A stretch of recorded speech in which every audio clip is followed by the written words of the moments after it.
Hello and welcome to the Industry Insider, brought to you by Transworld Business Advisors of the Gulf Coast. We're coming to you live from Wingman Brewing Company here in downtown Mobile. Today we're excited to welcome our first guest, Clint Miller, CEO of the Dumpster Guy USA. Welcome to the show, Clint. Thank you. Let's get started. Quick overview of the waste, garbage, and trash collection industry. It has over 12,800 businesses producing over $76 billion in annual revenue. These businesses are involved in the collecting or hauling of hazardous, non-hazardous, and recyclable materials and operating transfer stations. While four large companies compete on a national level, the local or regional market is filled with segmented and specialized services such as roll-on, roll-off dumpster services. Commercial businesses comprise the largest segment of the market, and economic growth in key markets, namely residential and non-residential construction, will continue to fuel this growth. The average profit margin in this industry is 8.8%, and the average number of employees is 19. Annual growth over the next 5 years is estimated to be 1.2%. Okay? A little bit of a backdrop of the industry you operate in, but of course, that's kind of the big picture. Tell us a brief overview of your company and the history in the roll-on, roll-off dumpster market. Okay. Back in 2005, started my first company. Me, myself, and I, my wife included, at the time we were still dating. She thought I was crazy for getting into it. We seen a construction boom in our hometown of Lafayette, Louisiana, and I just started buying dumpsters. The first year, we got up to 50 containers. Drove the truck myself, learned how to work on everything, and then the rest is history. 2016, we had an opportunity to sell out. We did, and we got to move to Orange Beach, which is our new home, vacation home where we always wanted to move to. And once we moved there, we started up the Dumpster Guy, and then now we've taken it to new levels.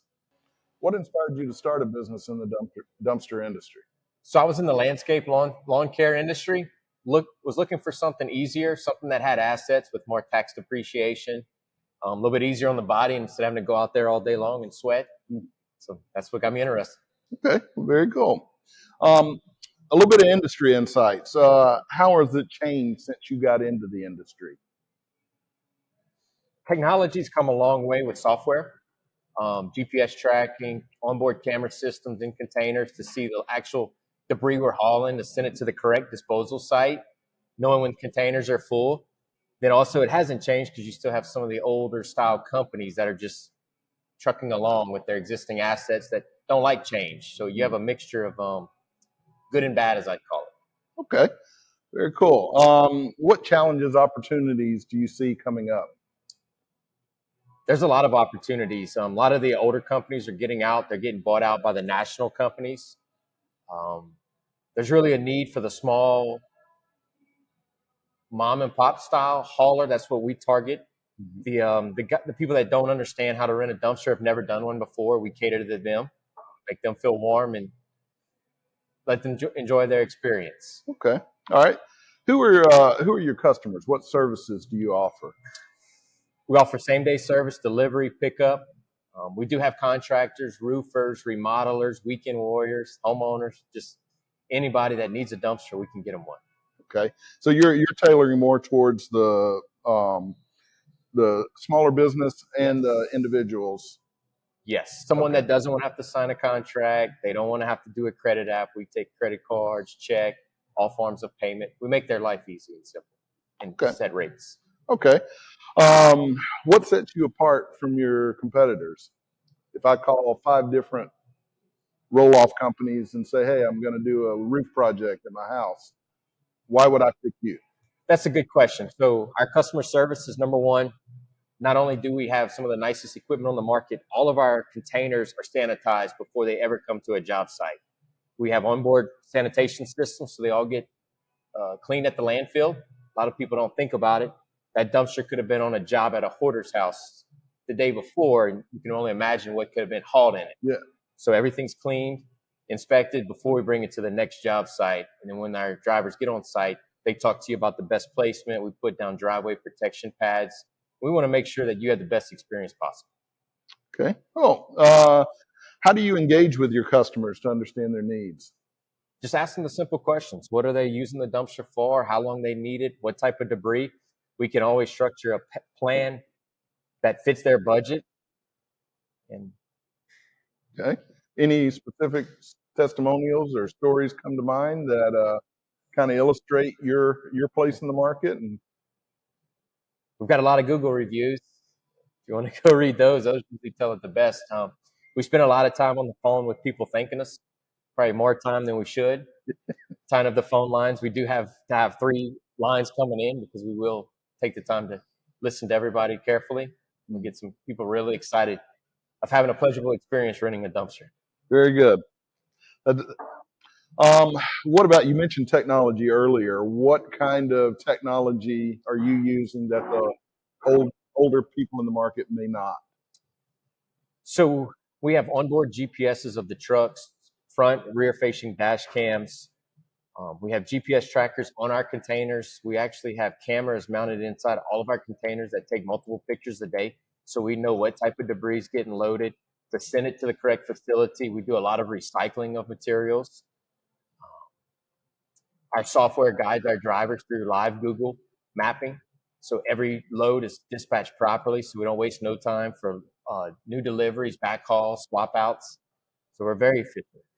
I've seen people throw stuff into a dumpster. How do those cameras survive?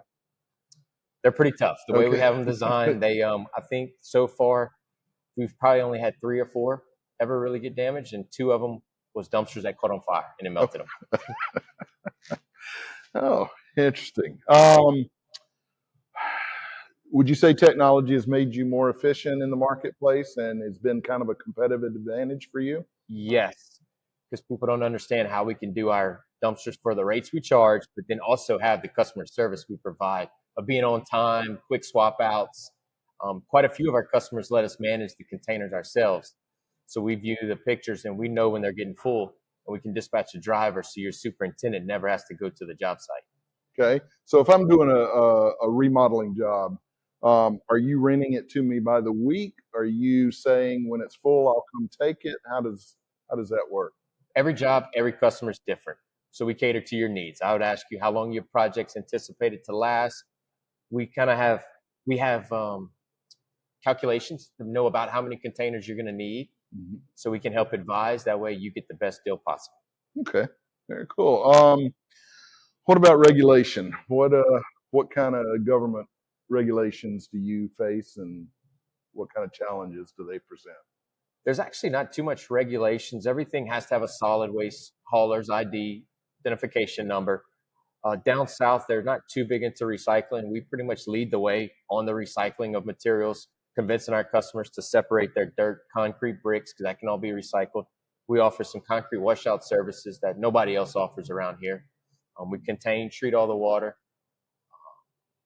So there's really not too much. Scrap metal, we do a little bit of that, not too much. What about hazardous material like asbestos, if they're doing an older house, or lead-based paint or anything like that? Does that come into play? Yes, that does. We have to get manifest forms signed off on, and then we have to have profile numbers. We get that hauled to the correct facility and labeled, and everything's good to go. Okay, very cool. Tell me a little bit about the operations. Are there logistics and operations from when someone calls to when you haul off and leave the job? Yes, there's a lot more that goes into it because everybody wants them to be at a certain time. So we have to schedule our routes for deliveries, for pickups, what drivers are going to be where. And that's where our technology, through our software, GPS tracking, all that comes into play. So our dispatching and office team is just as important as the drivers. Very cool. Speaking of the drivers, do you have some challenges with labor, with qualified people working for you? How do you manage that? That's a double-edged sword. I would say yes and no. We offer full healthcare benefits, paid time off. We offer the top-notch equipment where the drivers want to come into work. They want to be proud of what they do. We have weekly meetings, safety meetings, goals. We try to find out what their goals are in life to help them achieve, and that's how we do it. All right. You mentioned the recycling. Are there any other kind of eco-friendly practices that you engage in? Just the concrete washouts, probably the most friendliest one, due to us containing all that caustic water. Mm-hmm. And treating the water and recycling it and recycling the concrete. That's starting to become a real big hit down in Mobile. Okay. Involved. All right. Um, what about the outlook of your market? How do you envision this? Any changes or any kind of future developments? I know you said there's bigger guys are buying up the smaller guys. Right. So right now, due to the current industry with the interest rates rising, we typically do better. Your larger companies are going to try to move and follow the big, large tract home builders, which we don't deal too much with. So we gain a lot of market shares. Then also your smaller competition will kind of fall off the map due to interest rates rising and they watch the news too much, thinking the economy's crashing. Okay. We're busier than ever. Good, good. Um, anything you see that's not in place yet? Any kind of technology or any kind of things coming? I think there's a lot more coming on the recycling, just the education of just everybody from the municipalities. Everybody has so much on their plates right now, but I think in the next 5 to 10 years, we'll see a lot of what the northern states require for recycling treatments come down here. Okay. Will that be on you or on the customer who would have to sort? How would that work? That would be on us. We'd bring it to a sorting station. Okay. So your most profitable way to dispose of trash is to collect it all in one bin, bring it to a place where they would separate it. Trying to separate it on site, you would have to have so many containers, it wouldn't be profitable for the customer or for myself. Okay. Do those facilities exist now in this area? They do not. Okay. So possible expansion for you. Possible expansion. Baldwin County is doing a separation station, but it's on the household garbage side for like the cardboards and the plastics. So I do think the C&D, construction debris, is soon to come once some more grants get issued. Let's go back to when you were talking about going from a sole operator, sold your business, and then now you're kind of in a space where you're franchising the business. What was the kind of the shift that you had to perform to kind of move from one space to another? That's a good question. It's been a fun learning experience. I've always enjoyed helping other companies get started, friends in the business, done that for many of years. Never understood the complete franchise model. And one day out the blue, I just started looking into it. And I was like, well, I have the systems, I have the network, the contacts, insurance, know how to get the system set up, talk to the landfills, buy the equipment, which equipment to buy. All the mistakes I made when I was originally getting started back in 2005. So I talked to a few people, just friends, general conversation. They were like, man, that sounds like a great idea. So went through the whole process, getting franchise agreements drawn up, and then people started coming in, friends, and we got 5 locations right now. We've got 3 prospective prospects in the works. We also have a couple companies that reached out that have existing hauling companies that don't know how to scale to get to the next level. And they're actually wanting to buy in and rebrand their equipment with our logo, our name, our branding to network to become stronger. Interesting. I know a lot of business owners get to that sort of ceiling where they can't quite go to the next level. What did you do that allowed you to make the jump? Hanging around like-minded people. I changed my circle of friends, hung out with more entrepreneur guys that started from the ground up, and we just conversate through general conversations, and anybody will tell you what you want to hear. Yeah. All right. Well, if you were talking to people who were looking to get into not necessarily the dumpster business, but had an idea for a business and said, hey, what can you tell me, not specific to the dumpster industry, but maybe common to all businesses that want to expand and go the franchise route? The more I do the franchises, even though, yes, I am the owner of the franchise, if I had to go start another business tomorrow, I'd probably look at a franchise model just because it's already set up. All of their expenses of losing money, time, headaches has most likely already been worked through. So you can just press the go button and take off from there. Yeah. So you've got a proven concept, which is what they talk about in the franchise world of you've made the mistakes. Here's how to do it, right? Yes, sir. All right. So in keeping with this franchise theme, how would you describe the ideal person for a franchise business? For our industry, someone's blue collar that enjoys the outdoors. They don't want to be tied down to an office. They like to be outside. They can think outside the box. Maybe somebody that's in construction. You see a lot of guys transition from the lawn and landscape industry. A lot of guys transition from the fun jump industry. It all takes assets. It takes some money to get started. You're kind of dealing with customer service, that clientele, that homeowners, weekend warrior remodelers. So you have a lot of those guys already have a lot of connections in that field. Mm-hmm. Interesting. All right, let's talk a little bit about your experience. If you're talking to someone about some things that kind of help drive your business and its value, what would you mention to someone who was looking at that? You have to watch your P&Ls. You have to watch your customers, your costs every month, fuel costs, landfill costs. Cannot be afraid to make a change. Change rates go up or down depending on the market. When times are busy, you can adjust rates, go up. You have to capitalize when you're there. You have to stay on top of it, just like any business. All right, let's get into the specifics. Fuel costs go up. How are you going to react to that? So what we do and what I advise all the franchisees to do is just add that into the overall cost of the dumpster. Don't charge no extra fuel charges. The general public does not like all these hidden charges. We charge flat rates, flat fees. It makes everything seamless on both ends. Okay. What particular challenges do you see someone in this business facing, and how would you address it? Social media, website, SEO, the way Google's changing. Google's changing daily. We fight with that on a constant battle. We do have our own in-house SEO, Google AdWords manager, and he pulls his hair out some days. So if I'm sitting at a computer and I'm Googling dumpster companies, are you coming up to the top? Yes. Okay.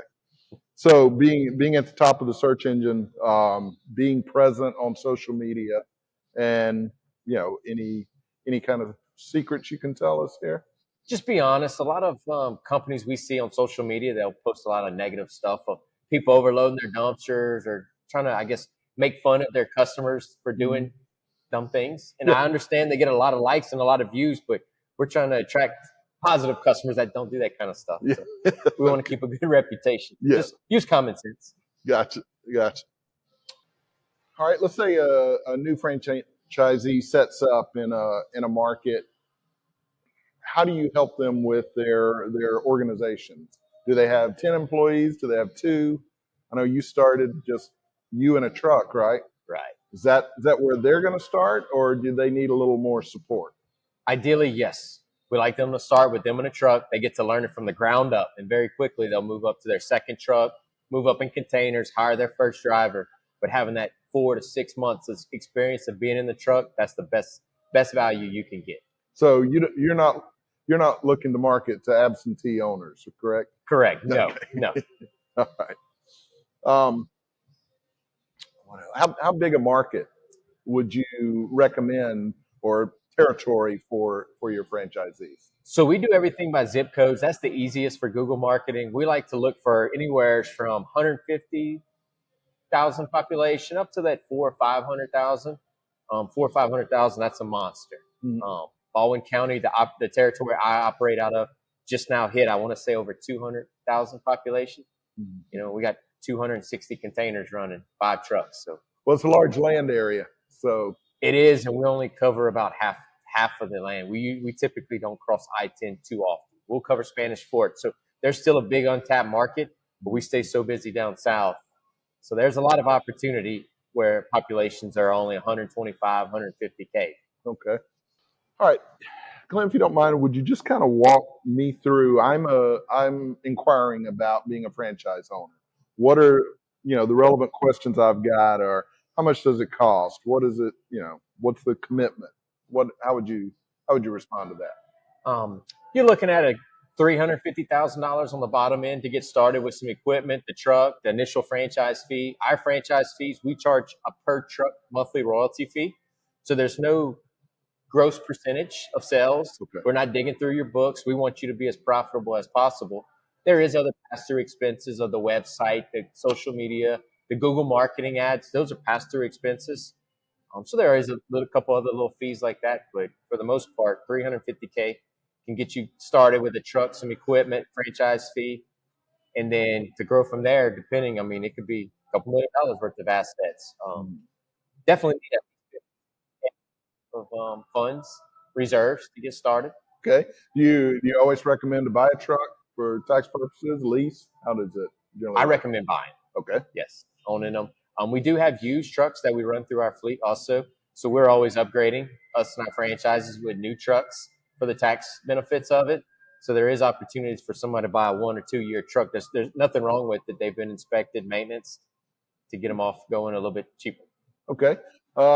Let's say I've been in the construction business before, but I'm coming to you as a franchisee.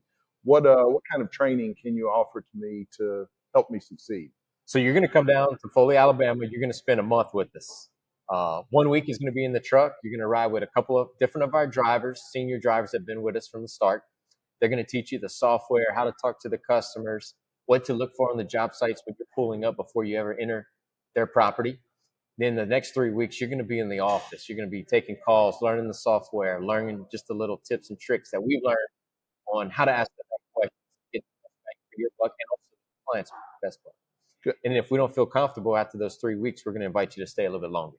Okay. So the experienced guys who are doing the training, do they kind of initiate the new guys, make sure if there's a flat tire, they've got to get out and change it and things like that? Oh, yeah. Okay. All right. How long can you expect before I break even, before I start making money? Most territories, 3 to 6 months. 3 to 6 months. It's a pretty quick turnaround. Okay. Do you recommend also 3 to 6 months of personal expenses that they have in? Yes. What other kind of working capital will they need?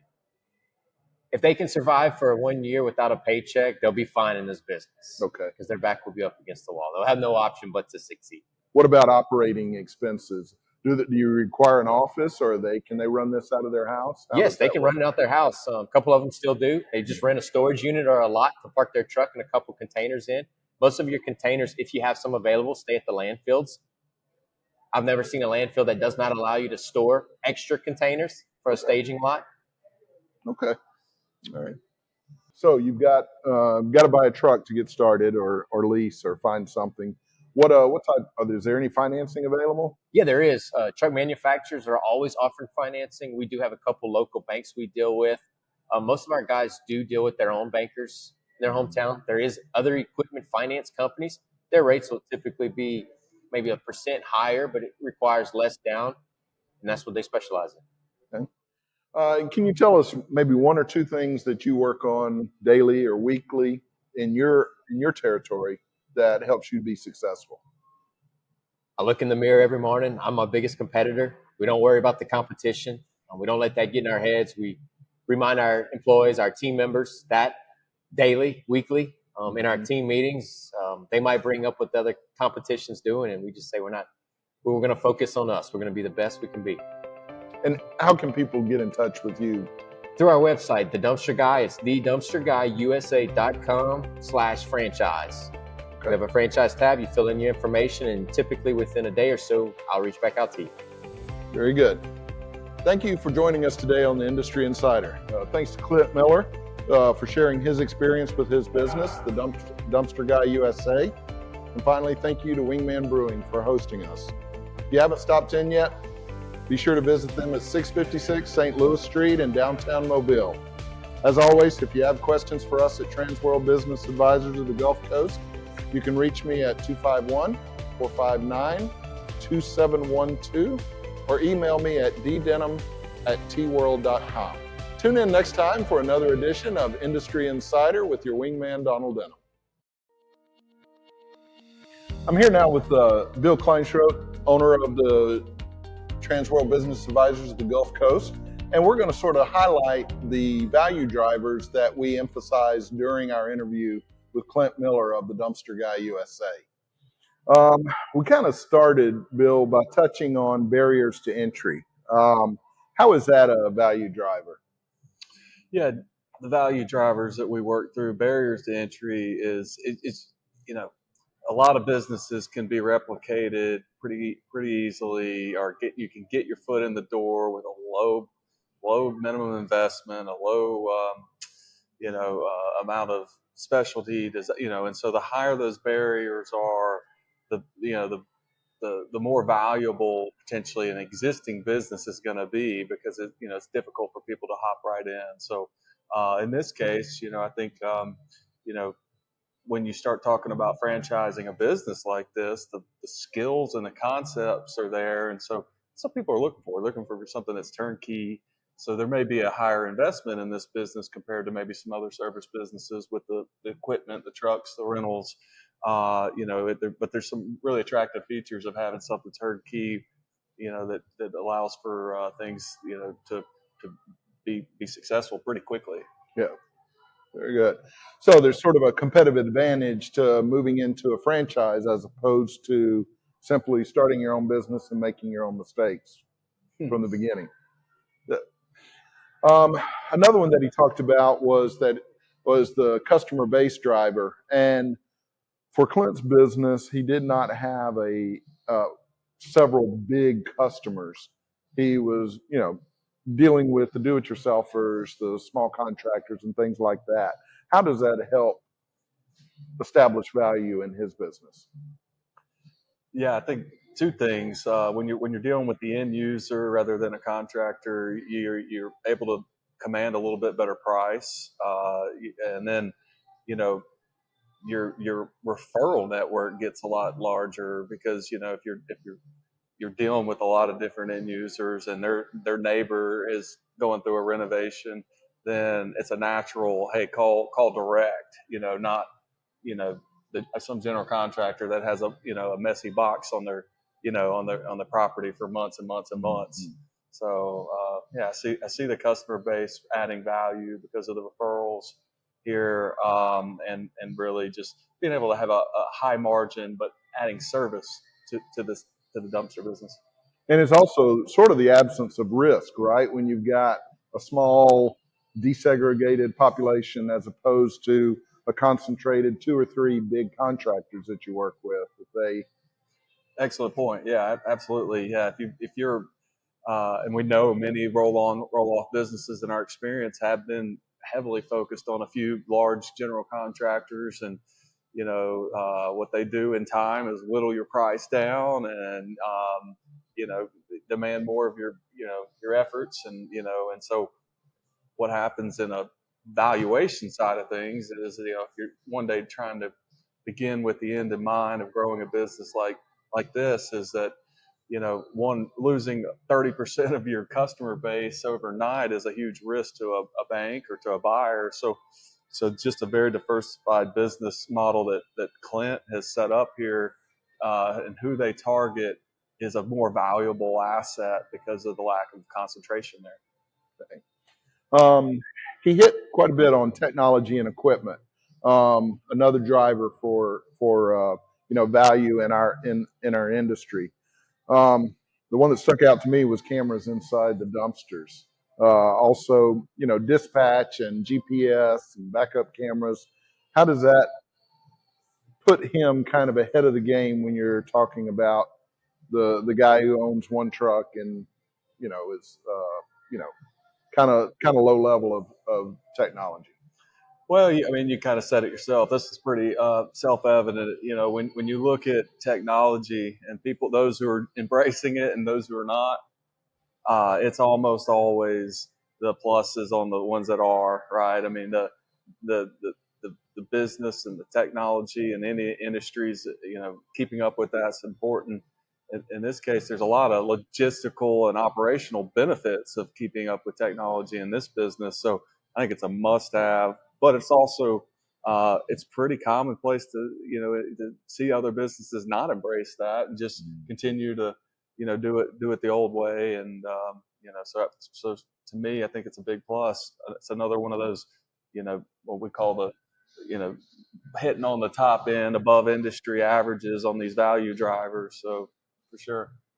Yeah, as we're going through these, it's important to point out that just because your business may not hit the top end of all these drivers, sometimes if you're not at the point you want to be, can we look a year down the road, 2 years down the road and say, if you want to be at this price, then look at your technology, look at your customer base, do some things that will move you higher and higher up that scale. Yeah, and just even if put it on the buyer's hat on for a moment, right?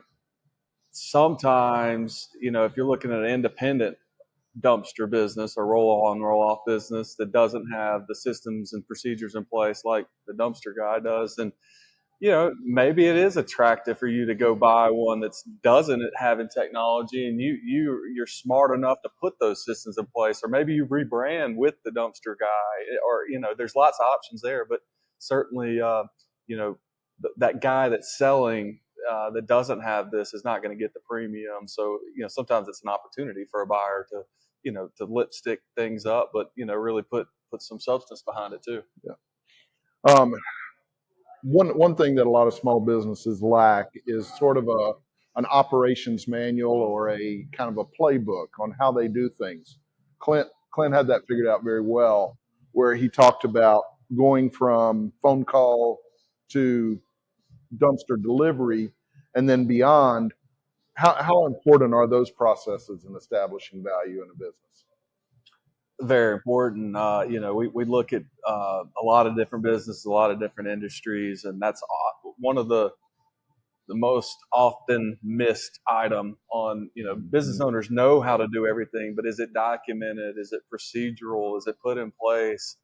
One of the things when I look at this industry and the roll on, roll off business, Clint seemingly mastered the logistics and the operations side of things to be able to put your business and put your equipment in spots that make you the most money, and in the most customer service centric way too. And so rather than having people run around and go from all ends of every county in the same day and burn up fuel and cost and time and labor costs, being really precise on how you run your day every day is just ingrained into a really operating business that allows for you to capture that profit at the end of the day and have a better system, and then again push that value higher.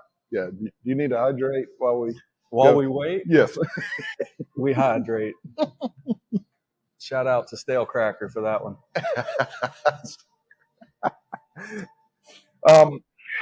When you go back to the buyers and how they look at businesses and what establishes value, if you think about it, a franchise has no earnings, has no profits at all. What gives value to a franchise like the dumpster guy? Logistics and operation are really at the forefront of why a franchise is worth something, right? Absolutely. Yeah, I think that's a big point for franchise models. Yeah, I mean, being able to just go through it. Somebody that like Clint that has, I can't remember how many years he said, close to 20 years in the business or in the industry. You've learned the hard way probably a lot of times. You've learned what works, what doesn't.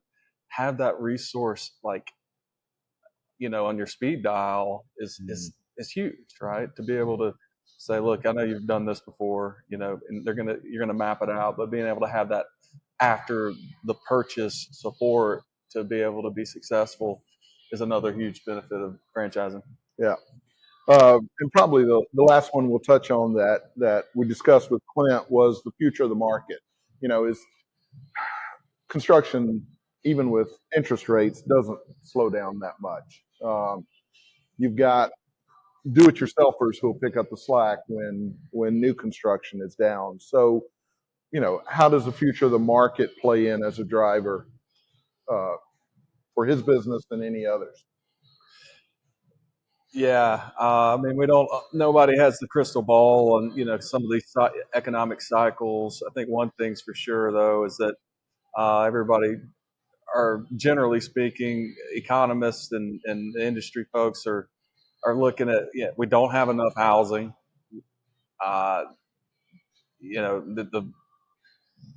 There's just going to be a lot more of of building, new home building, particularly in markets that people want to be in.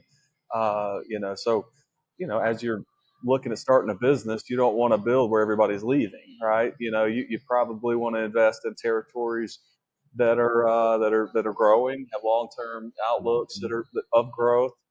The Gulf Coast has been one of those, but there's certainly lots of other markets that are just growing significantly. And so, if you, I thought it was interesting that Clint mentioned that you don't, in this business, you don't want to be in too big of a market to get started, because you could be out of business quickly, because if you can't fulfill the demand, people are going to turn elsewhere, and it may leave some blemishes on your record. So you really want to start in a market that logistically makes sense, allows for you and your budget to grow. I mean, of course, if you have an endless amount of capital and you want to invest in hundreds of dumpsters on day one, you certainly can do that, and you can fill the demand by doing these things that you do. But that's not the normal model, right? Is to get in, learn it, grow it, not scale it day one. So you got to be smart on what markets you pick to start with. Yeah. Okay. Well, those are just 5 of the value drivers that we talked about through our interview with Clint Miller of the Dumpster Guy. Keep in mind, we've got some that we'll talk about as we go through this series. Hit some of these with other business owners. We'll talk about some others that are in our list as well. This is Donald Denham and Bill Kleinschrodt with Transworld Business Advisors. We've discussed the industry insiders. We look forward to seeing you again on another episode. For more information, email me at ddenham@tworld.com. I'll be happy to get back with you.